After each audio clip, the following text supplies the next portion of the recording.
Good afternoon. Market വ്യൂയിലേക്ക് എല്ലാ പ്രേക്ഷകർക്കും സ്വാഗതം. ആദ്യം ഹെഡ്ലൈൻസ്.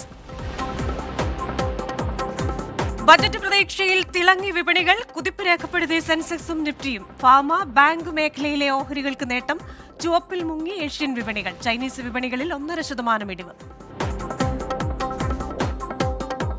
അജയ് നാരായൺ ഝായും ആനി മാത്യുവും നിരഞ്ജൻ രാജ്യാധ്യക്ഷയും 16-ാം ധനകാര്യ കമ്മീഷൻ അംഗങ്ങളാകും. നിയമനം മുഴുവൻ സമയ അംഗങ്ങളായി. SBI ഗ്രൂപ്പിന്റെ മുഖ്യ സാമ്പത്തിക ഉപദേഷ്ടാവ് സൗമ്യ കാന്തി ഘോഷ് പാർട്ട് ടൈം അംഗം. അരവിന്ദ് പനഗാരിയയുടെ നേതൃത്വത്തിലുള്ള കമ്മീഷൻ കേന്ദ്ര നികുതി വരുമാനം സംസ്ഥാനങ്ങളുമായി പങ്കിടുന്ന സൂത്രവാക്യം സജ്ജമാക്കും. മൊബൈൽ ഫോൺ പാർട്സിന്റെ ഇറക്കുമതി തീരുവ 15% നിന്ന് 10% കുറച്ചു കേന്ദ്ര സർക്കാർ. ബാക്ക് കവറുകൾക്കും ബാറ്ററി കവറുകളുടെയും GSM ആന്റിനയുടെയും മെയിൻ ക്യാമറ ലെൻസിന്റെയും അടക്കം ഇറക്കുമതി തീരുവ 5% മുതൽ 10% വരെ കുറയും. വൻകിട മൊബൈൽ നിർമ്മാതാക്കളുടെ രാജ്യത്തെ ഉൽപ്പാദനം കൂട്ടാനും കയറ്റുമതി ഉയരാനും നടപടി സഹായിക്കുമെന്ന് വിദഗ്ധർ. നടപടി ഉടൻ മൊബൈൽ ഫോൺ വിലയെ സ്വാധീനിച്ചേക്കില്ലെന്നും വിദഗ്ധർ. ആഗോള അഴിമതി സൂചികയിൽ ഇന്ത്യ 93-ാം റാങ്കിൽ. പൊതുമേഖലയിലെ അഴിമതി പരിഹരിക്കുന്നതിൽ പട്ടികയിലെ 180 രാജ്യങ്ങളും പുരോഗതി കൈവരിച്ചിട്ടില്ലെന്ന് ട്രാൻസ്പെറൻസി ഇന്റർനാഷണലിന്റെ റിപ്പോർട്ട്. നീതിന്യായ വ്യവസ്ഥകളുടെ പ്രവർത്തനത്തിലും രാജ്യങ്ങൾ ഇടിവ് നേരിടുന്നുവെന്ന റിപ്പോർട്ട്. ഏറ്റവും കുറഞ്ഞ അഴിമതി രേഖപ്പെടുത്തി ഡെൻമാർക്ക് 6-ാം വർഷവും 1-ാം സ്ഥാനത്ത്. ഫിൻലാൻഡും ന്യൂസിലൻഡും 2ഉം 3ഉം സ്ഥാനങ്ങളിൽ. ജപ്പാനെ മറികടന്ന ലോകത്തെ ഏറ്റവും മികച്ച വാഹന കയറ്റുമതിക്കാരായി ചൈന. ഇലക്ട്രിക് കാറുകളിലെ നിക്ഷേപം ചൈനയ്ക്ക് തുണയായെന്ന റിപ്പോർട്ട്. കഴിഞ്ഞ വർഷം ചൈന കയറ്റുമതി ചെയ്തത് 4.91 ദശലക്ഷം വാഹനങ്ങൾ. സാമ്പത്തിക രംഗത്ത് നിന്ന് നല്ല വാർത്തകൾ വരുന്നുണ്ട്. ലോകത്ത് അതിവേഗം വളരുന്ന സമ്പദ് വ്യവസ്ഥയായി ഇന്ത്യ തുടരുമെന്ന് IMFന്റെ റിപ്പോർട്ട് വരുന്നു. 2023-24 വളർച്ചാ നിരക്ക് 6.3% നിജപ്പെടുത്തിയിരുന്നത് 6.7% ഉയർത്തി. പരിധിക്കുള്ളിലാണ് ഇന്ത്യയുടെ പണപ്പെരുപ്പം. അതുകൊണ്ട് തന്നെ ഇത് സമ്പദ് വ്യവസ്ഥയുടെ കുതിപ്പിനെ സഹായിക്കുമെന്നാണ് IMF വിലയിരുത്തുന്നത്. ധനക്കമ്മി നിയന്ത്രണത്തിലും രാജ്യം ഒട്ടേറെ മുന്നോട്ട് പോയിട്ടുണ്ട് എന്ന് റിപ്പോർട്ട് പറയുന്നുണ്ട്. 3 വർഷം കൊണ്ട് 5 ലക്ഷം കോടി $5 ട്രില്യൺ സമ്പദ് വ്യവസ്ഥ എന്ന സ്വപ്നത്തിലേക്ക് ഇന്ത്യ എത്തിച്ചേരും. ജർമ്മനിയെയും ജപ്പാനെയും പിന്തള്ളി 3-ാം സ്ഥാനത്തേക്ക് ഇന്ത്യ എത്തും. 2030ഓടെ $7 ലക്ഷം കോടി സമ്പദ് വ്യവസ്ഥയായി ഇന്ത്യ മാറും. അമേരിക്കയും ചൈനയും തളരുന്നു. അമേരിക്ക 2.5% വളർച്ചയിൽ നിന്ന് 2.1% വളർച്ചയിലേക്ക് കുറയുമെന്നാണ് ഈ IMFന്റെ റിപ്പോർട്ട് പറയുന്നത്. അതേപോലെ തന്നെ ചൈനീസ് സമ്പദ് വ്യവസ്ഥ 4.6% നിന്ന് 4.1% താഴുമെന്നും പറയുന്നു. ഇനി നമ്മൾ ഓഹരി വിപണിയിലേക്ക് വന്നു കഴിഞ്ഞാൽ ഏഷ്യൻ ഓഹരി വിപണികളിൽ ഇടിവാണെങ്കിൽ പോലും അത് ഇന്ത്യൻ വിപണിയെ ബാധിച്ചിട്ടില്ല. ബജറ്റ് പ്രതീക്ഷയിലാണ് വിപണി എന്ന് പറയേണ്ടിയിരിക്കുന്നു. നിഫ്റ്റി 21,694 എന്ന നിലവാരത്തിലാണ് ഇപ്പോൾ വ്യാപാരം നടക്കുന്നത്. 172 പോയിന്റ് ഉയർന്നാണ് വ്യാപാരം.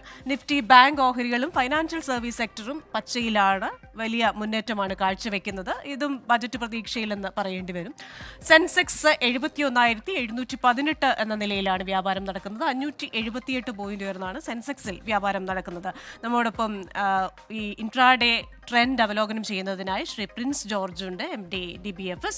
Shri Prince George, very good afternoon. എന്തായാലും ഏഷ്യൻ വിപണികളിലൊക്കെ ഒരു ഇടിവ് ദൃശ്യമാണെങ്കിലും ബജറ്റിൽ ഒരു പ്രതീക്ഷ അർപ്പിക്കുകയാണോ ഈ വിപണികൾ? അതേപോലെ തന്നെ രാവിലെ പ്രധാനമന്ത്രി ഒരു ഇടക്കാല ബജറ്റ് ആയിരിക്കും എന്നും രാജ്യത്തിന്റെ വികസന കുതിപ്പിന് വേണ്ട ചില കാര്യങ്ങൾ അതിൽ ഉണ്ടാകുമെന്ന ഒരു സൂചന കൂടി നൽകിയിട്ടുണ്ടല്ലോ. അത്യാവശ്യം പ്രതീക്ഷയിൽ തന്നെയാണ് മാർക്കറ്റ് നിൽക്കുന്നത്. പക്ഷേ ഇന്ന് ഒരു കാര്യമുണ്ട്, 2 ഇവന്റുകളാണുള്ളത്. ഒന്ന് ഗ്ലോബൽ ലെവലിലുള്ള വളരെ ഇമ്പോർട്ടൻ്റ് ആയിട്ടുള്ള ഒരു ഇവന്റാണ് ഫെഡറൽ ഓപ്പൺ മാർക്കറ്റ് കമ്മിറ്റിയുടെ ഒരു ഡിസിഷൻ. ഇൻട്രസ്റ്റ് റേറ്റ് ഇനി എന്ന് അമേരിക്കൻ മാർക്കറ്റുകളിൽ കുറയ്ക്കണമെന്നുള്ള ഒരു ഡിസിഷൻ. ഇത് എല്ലാ കമ്മോഡിറ്റി മാർക്കറ്റുകളെയും കറൻസി മാർക്കറ്റുകളെയും സ്റ്റോക്ക് മാർക്കറ്റുകളെയും ബാധിക്കുന്ന ഒരു വിഷയമാണ്.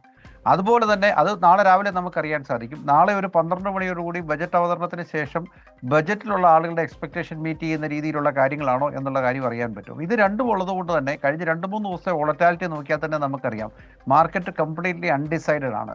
ഇത് ബജറ്റ് നന്നാകുമോ അല്ലെങ്കിൽ FOMC മീറ്റിംഗിന്റെ ഔട്ട്കം എന്താണെന്നുള്ളതിനെപ്പറ്റി സ്പെക്കുലേഷൻസ് ഒക്കെ ഉണ്ടെങ്കിലും കൃത്യമായി അതിനെപ്പറ്റി പറയാൻ ആരെക്കൊണ്ട് സാധിക്കുന്നില്ല. അതുകൊണ്ടാണ് ഒരു ഇന്നലെ സെല്ലിംഗ് ആയിരുന്നു, ഇന്ന് ബൈയിങ് ആയിരുന്നു. തിങ്കളാഴ്ച വലിയ തോതിലുള്ള ബൈയിങ് ആണ് വന്നിരിക്കുന്നത്. ഇന്ന് നല്ല രീതിയിൽ ഇന്ത്യൻ മാർക്കറ്റുകൾ റിബൗണ്ട് ചെയ്തിട്ടുണ്ട്.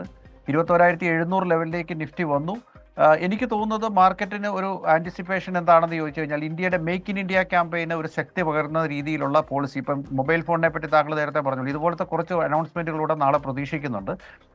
പ്രത്യേകിച്ച് ഇന്ത്യയിൽ നിന്ന് ഒരു ഇൻവേർട്ടഡ് ഡ്യൂട്ടി സ്ട്രക്ചർ ഉള്ളതൊക്കെ കറക്റ്റ് ചെയ്യുക എന്നുള്ളതാണ് അങ്ങനത്തെ ഒരു അനൗൺസ്മെന്റ് ബജറ്റിൽ പ്രതീക്ഷിക്കുന്നുണ്ട്. പിന്നെ ഇതൊരു വോട്ട് ഓൺ അക്കൗണ്ട് ആയതുകൊണ്ട് ഫുൾ ബജറ്റിലെ പോലെയുള്ള കാര്യങ്ങൾ കാണത്തില്ല.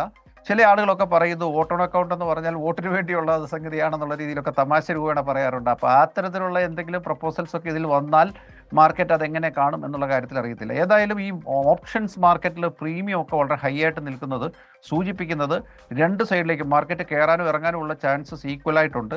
നാളെ ഏതെങ്കിലും കാരണവശാൽ ബജറ്റ് ഡിസപ്പോയിൻറ്റിംഗ് ആകുകയോ അല്ലെങ്കിൽ ഗ്ലോബൽ മാർക്കറ്റിൽ നിന്നുള്ള ന്യൂസ് മോശമാകുകയോ വരികയോ ചെയ്താൽ 21,000 വരെ ഒരു ഡൗൺവേർഡ് മൂവ്മെൻറ്റിനുള്ള സ്കോപ്പും, അത് മറിച്ച് ഇത് പോസിറ്റീവായി വരികയാണെങ്കിൽ 22,000 മുകളിലേക്ക് ഒരു അപ്വേർഡ് മൂവ്മെൻറ്റിനുള്ള സ്കോപ്പും ഉണ്ടെന്നാണ് മാർക്കറ്റിൻ്റെ ഒരു ഏകദേശ ധാരണ. ആ രീതിയിലാണ് ഓപ്ഷൻസ് പ്രീമിയം ഒക്കെ സൂചിപ്പിക്കുന്നത്. ശരി, thank you Shri Prince George. എന്തായാലും ബജറ്റിൽ പ്രതീക്ഷയാണിപ്പോൾ വിപണിയിൽ ഉള്ളത്. ബജറ്റ് നല്ല പ്രഖ്യാപനങ്ങൾ ഉണ്ടാവുകയാണെങ്കിൽ ഈ ഒരു മൊമെന്റം കണ്ടിന്യൂ ചെയ്തു പോകുമെന്നാണ് ശ്രീ പ്രിൻസ് ജോർജ് പറയുന്നത്. മാർക്കറ്റ് വ്യൂവിൻ്റെ ഈ എപ്പിസോഡ് ഇവിടെ പൂർണ്ണമാകുന്നു. ഇനി വൈകുന്നേരം 4:45 കാണാം. Back to Hashmi. നമസ്കാരം.